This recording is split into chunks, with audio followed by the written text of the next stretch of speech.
Hello everyone. এইটো কি গম পাইছা নহয়? এইটো হৈছে এটা টিভিৰ ৰিমোট কন্ট্ৰোল। অৰ্থাৎ এই ৰিমোটটো দিলে আমি টিভিৰ যিকোনো চেনেল চলাব পাৰোঁ, নহয় জানো?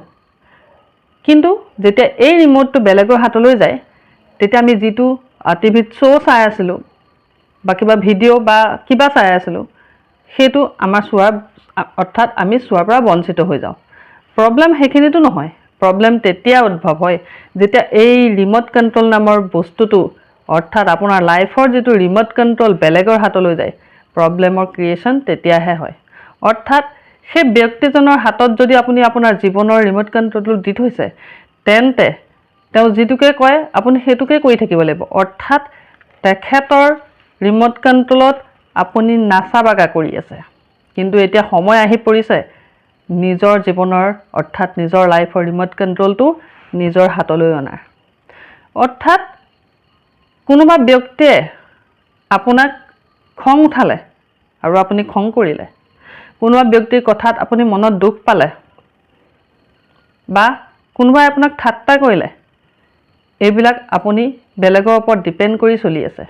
No, it's not.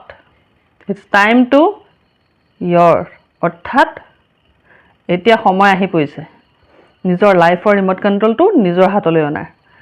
আপুনি জানে এইটো জীৱন আপোনাৰ জীৱনত কোন থাকিব কোন যাব সেইটো ডিচিশ্যন আপোনাৰ। আপুনি নিজে জানে আপুনি কিমান পাৱাৰফুল, আপোনাৰ মাজত কি আছে, আপুনি কি সেইটো বেলেগে নাজানে। গতিকে আপুনি যিটো দিশত আগবাঢ়ি গৈ আছে সেইটো দিশতে আগবাঢ়ি যাওক। আপোনাৰ জীৱন আপোনাৰ কণ্ট্ৰোলত থাকিব লাগে, বেলেগৰ নহয়। চ' ডিচাইড